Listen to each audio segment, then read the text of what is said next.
This videotape will show you the common methods of turning a radius on a workpiece.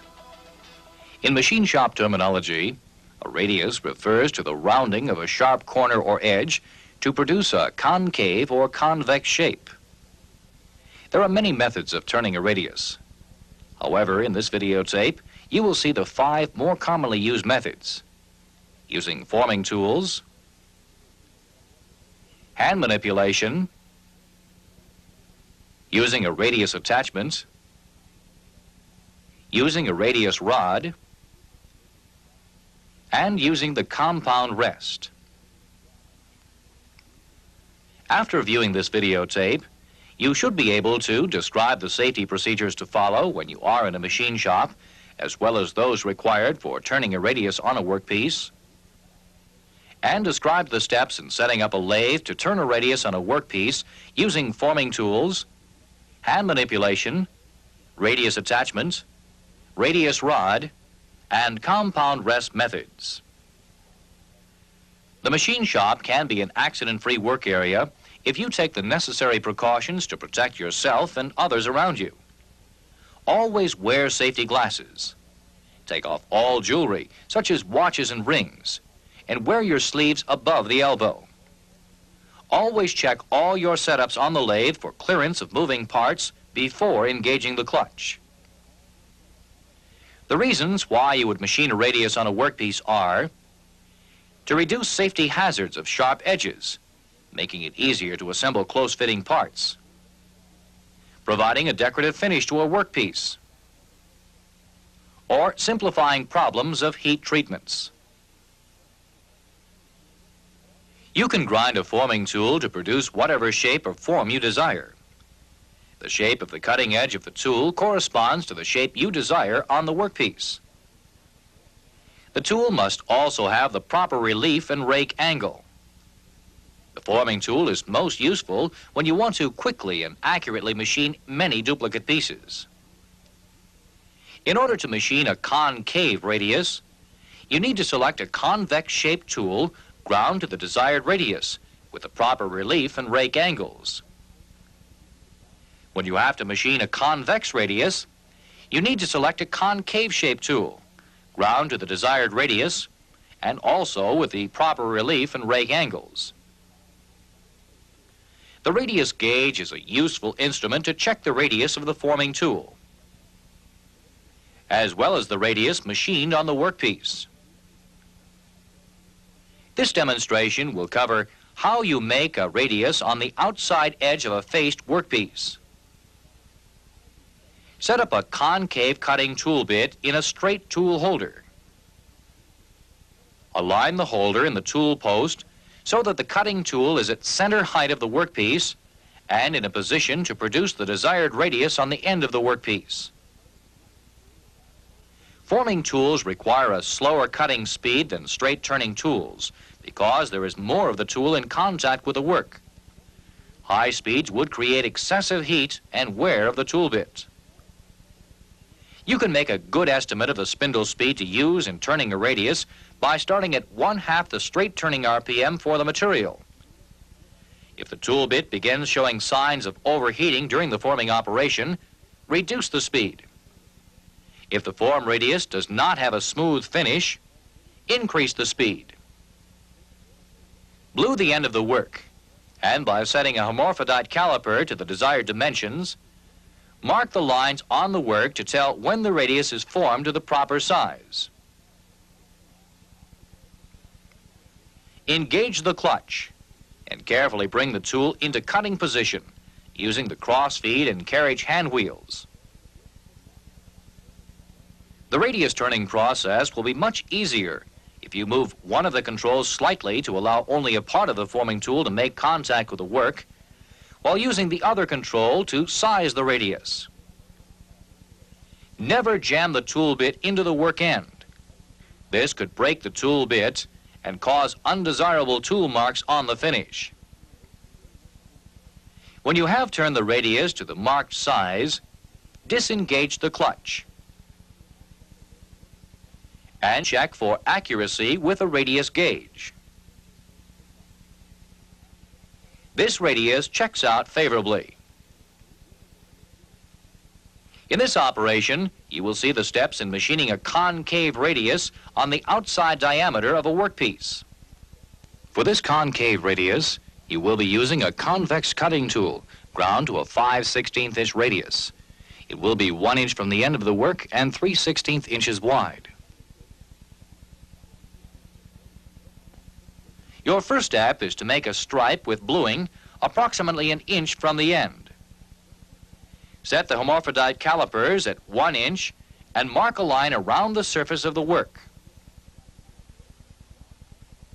Reset the calipers to 1 3/16 inches and mark a second line to lay out the width of the radius. Your next step is to set the convex tool bit in a straight tool holder.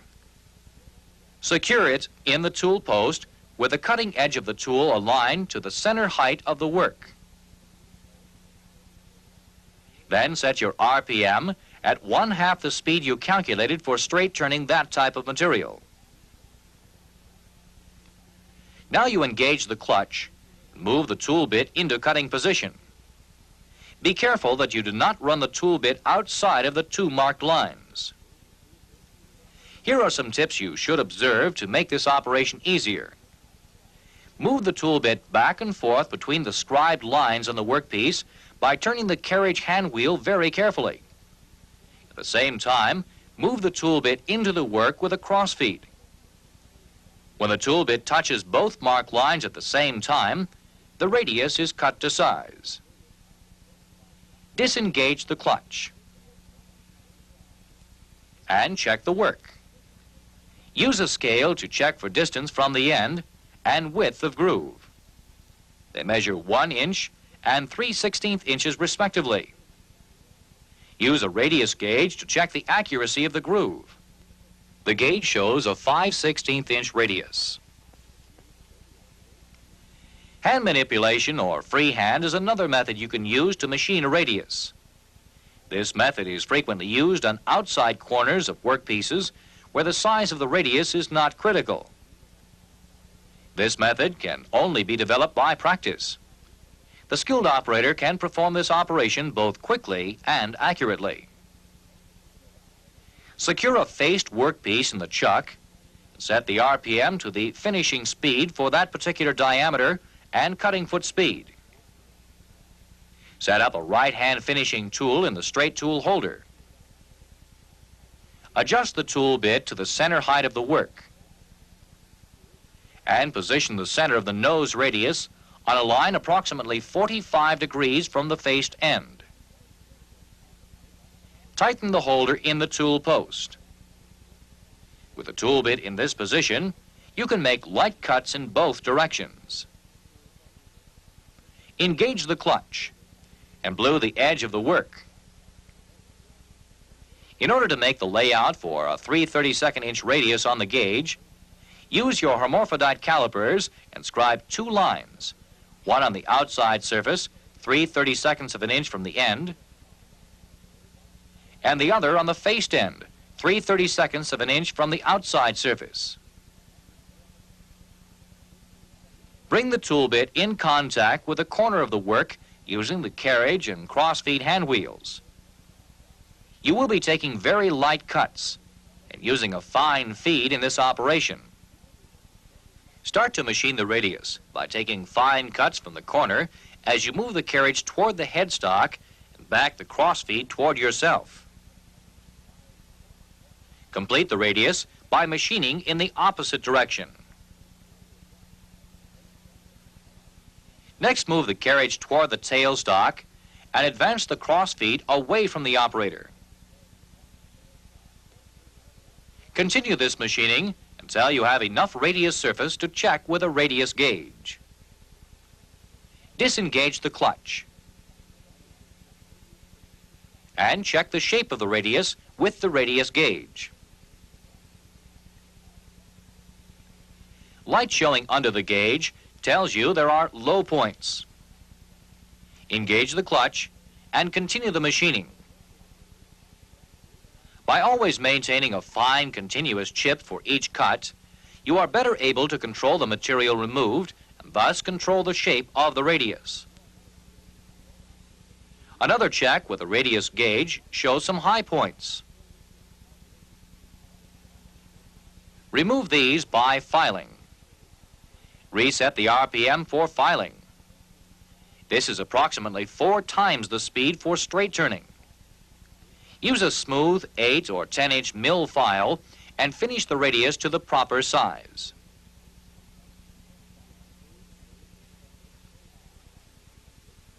The radius gauge shows a 3/32 convex radius. When a job calls for the accurate machining of a concave or convex radius, use the radius attachment method. The radius attachment machines radii on both the curved surface and on the ends of workpieces.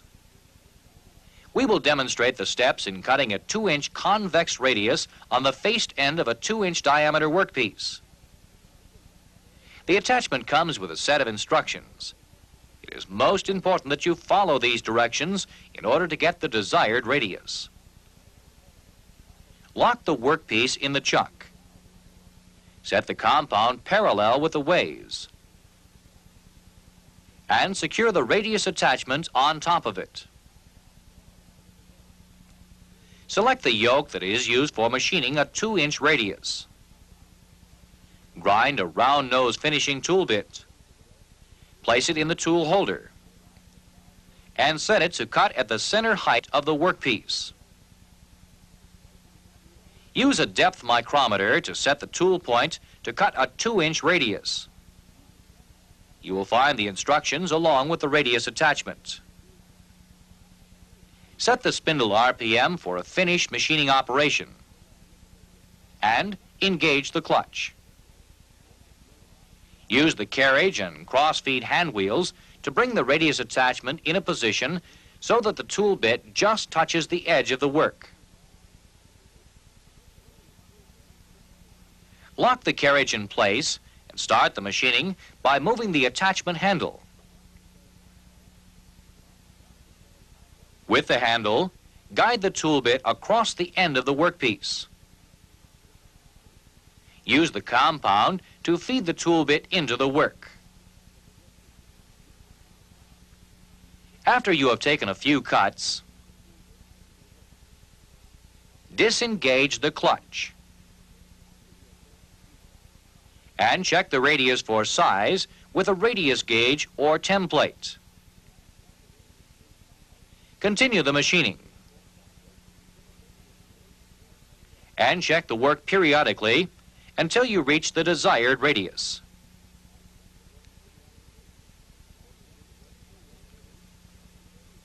The radius gauge shows a 2-inch convex radius on the end of the workpiece. Be sure to replace the radius attachment in its case to prevent it from being damaged. You can also machine a concave radius on the end of a workpiece with the radius attachment by following the setup instructions supplied with the attachments. The radius attachment also allows you to machine both concave and convex radii on the curved surface of cylindrical workpieces. Another method of machining a radius on the end of a cylindrical workpiece is called the radius rod method. In this method, cut a rod to the desired radius dimension and place it between the carriage and the headstock for a convex radius. By using the carriage hand wheel to keep a constant pressure on the rod and using the crossfeed to move the tool bit across the end of the work, you can trace a semicircular path with the tool bit. You are then able to machine a convex radius. You can machine a concave radius by following the same procedure with one exception. Place the rod between the carriage and the tailstock. The radius rod method is limited in its use because the size of the radius depends on the clearance between the work holding attachments and the rod and tool setup.